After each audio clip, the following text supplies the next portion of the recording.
Porsche accident case देश भर में सुर्खियों में बना हुआ है। जुवेनाइल जस्टिस बोर्ड नाबालिग रईसजादे की जमानत रद्द कर 5 जून तक के लिए उसे बाल गृह में भेज चुका है, जबकि आरोपी के पिता विशाल अग्रवाल समेत 6 लोगों को 7 जून तक अब जुडिशियल कस्टडी में भेजा गया है।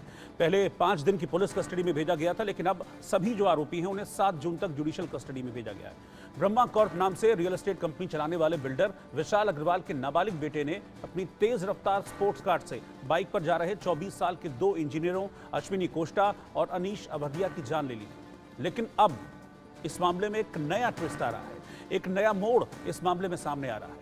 बल्कि मोड़ नहीं, इसे किरदार कहना ज्यादा ठीक रहेगा कि एक नया किरदार इस पूरे केस में इंट्रोड्यूस हुआ है, या फिर ये कहिए कि उसे बलि का बकरा बनाया जा रहा है। और उसके दावे ने, उस शख्स के दावे ने सबको हैरान कर दिया है। बिल्डर विशाल अग्रवाल के फैमिली ड्राइवर ने अपने बयान में नया दावा किया है और कहा है कि जिस वक्त ये हादसा हुआ, दुर्घटना हुई, पोर्श कार वो चला रहा था। यानी कि ड्राइवर कह रहा है कि मैं वो गाड़ी चला रहा था, यानी कि नाबालिग आरोपी नहीं बल्कि फैमिली ड्राइवर उस वक्त कार ड्राइव कर रहा था, ऐसा दावा उस ड्राइवर का है।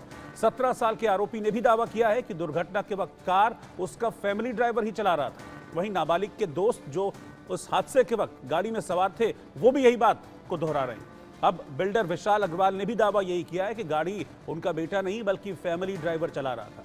यानी कि आप इस तरीके से समझिए कि पूरी कहानी को, जैसा कि आप अक्सर देखते हैं फिल्मों में कि कोई रईसजादा होता है, वो एक्सीडेंट करता है और उसका पिता फिर अपने पैसों के दम पे सारी कहानी पलट देता है, एग्जैक्टली वैसा ही फिल्मी रूप भी अब इस पूरी कहानी में देखने को मिल रहा है। और साफ नजर आ रहा है कि ड्राइवर को बलि का बकरा बनाया जा रहा है।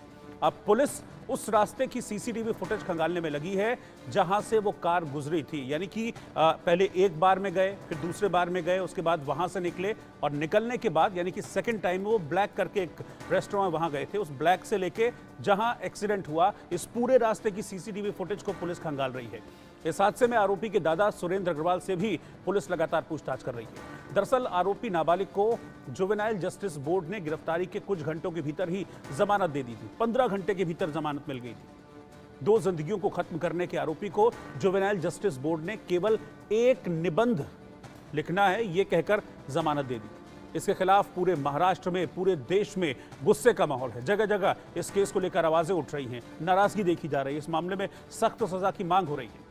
इसके बाद जुवेनाइल जस्टिस बोर्ड ने नाबालिग आरोपी की जमानत को रद्द किया और फिर उसे जो बाल सुधार गृह होता है, किशोर सुधार गृह होता है, वहां पर भेजने के आदेश दिए थे। और 5 जून तक अब वो नाबालिग आरोपी वहीं बाल सुधार गृह में रहेगा।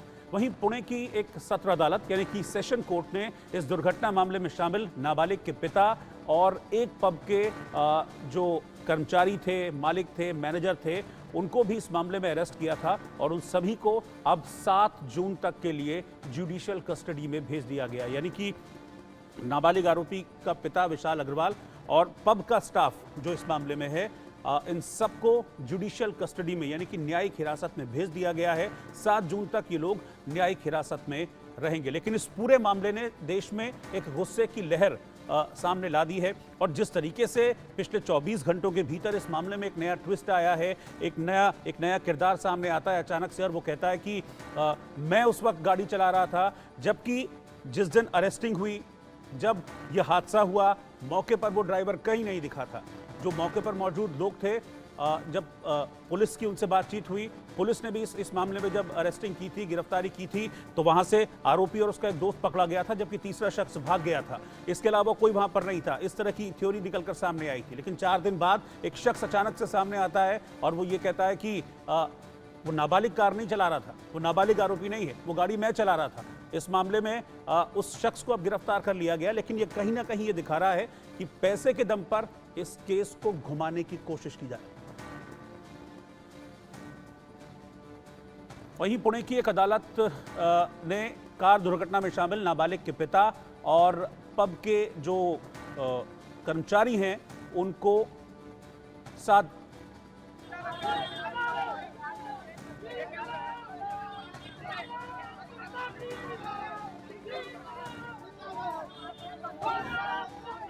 ये जो तस्वीरें आप देख रहे हैं, दरअसल ये लोगों के गुस्से की तस्वीरें आप देखिए। इस मामले में जब नाबालिग आरोपी का एक रिश्तेदार आया उनकी पैरवी करने के लिए, तो किस तरीके से लोगों का गुस्सा वहां पर फूट पड़ा। वो ये तस्वीरें बता रही है। इधर पुणे के पुलिस कमिश्नर अमितेश कुमार ने यह कहा है कि पोस्ट एक्सीडेंट मामले में सबूतों के साथ छेड़छाड़ करने की कोशिश की गई थी ताकि यह दिखाया जा सके कि गाड़ी नाबालिग आरोपी नहीं चला रहा था। पुलिस ने आरोपी के पिता, बार मालिकों और मैनेजर के खिलाफ दर्ज एफआईआर में धोखाधड़ी की धारा यानी कि 420 को भी जोड़ लिया है। नाबालिग के पिता विशाल अग्रवाल समेत सभी 6 आरोपी अब 7 जून तक न्यायिक हिरासत में भेज दिए गए हैं। कमिश्नर ने कहा है कि हमारे पास नाबालिग के पब में शराब पीते हुए सीसीटीवी फुटेज हैं। ऐसे में हम सिर्फ ब्लड सैंपल रिपोर्ट पर ही निर्भर नहीं रहेंगे। साथ ही इंटरनल इंक्वायरी में यह भी पता चला है कि कुछ पुलिसकर्मियों की ओर से चूक की गई थी और सबूत नष्ट करने के लिए उनके खिलाफ भी हम एक्शन लेंगे, ये पुलिस कमिश्नर कह रहे हैं।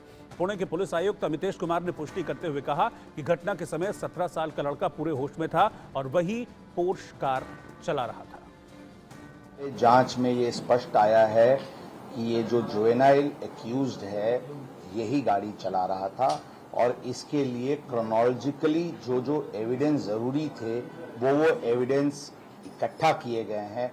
उदाहरण के तौर पे जब वो घर से निकला था उसके घर के सिक्योरिटी गार्ड के पास की जो रजिस्टर है उसमें पहली एंट्री है कि ये लड़का, ये आरोपी ये गाड़ी लेके निकला है।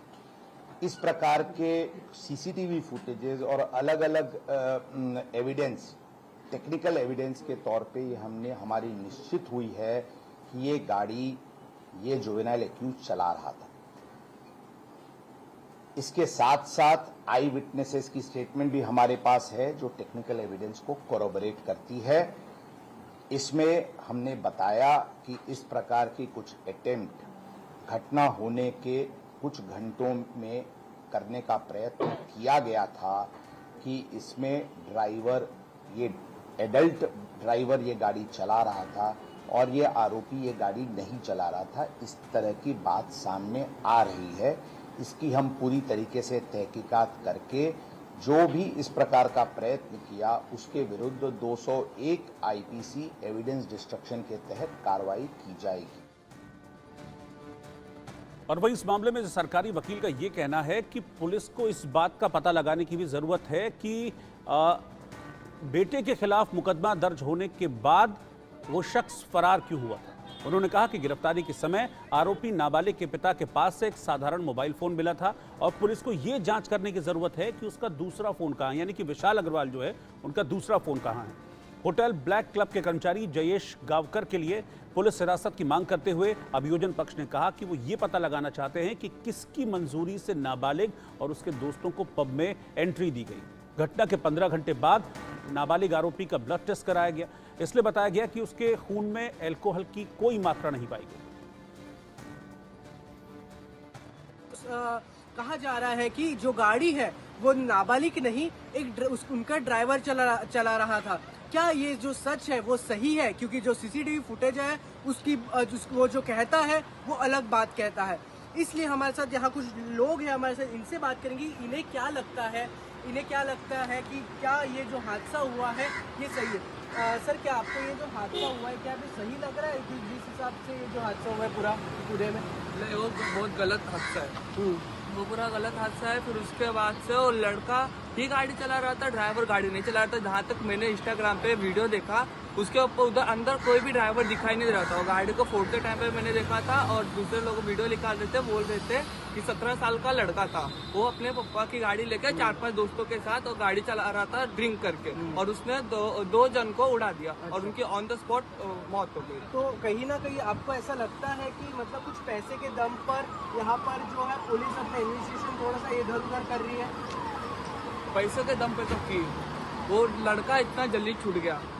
आजकल नॉर्मल गरीब लड़का जाके एक एक्सीडेंट कर दे तो उसके ऊपर कितना केसेस लगेंगे, बहुत केसेस लगेंगे। वो जल्दी छूट नहीं सकता। ये हालांकि 15 घंटों में छूट गया। लोगों के मन में भी हमने यहाँ पर देखा कि एक आक्रोश का माहौल है। अगर वो पूरा सिलसिला देखें, सिलसिलावार तरीके से हम लोग इससे बात करें तो किसकी गलती है? क्या इसमें पिता की गलती है? क्या इसमें वो लड़के की गलती है? क्या इसमें जो ओनर है, जो पब के ओनर है, उनकी गलती है कि उन्होंने किस तरीके से जो एक आईडी कार्ड चेक नहीं किया और उन्हें एक अल्कोहल दे दिया और अल्कोहल पीकर उन्होंने जिस तरीके से गाड़ी चलाया और 2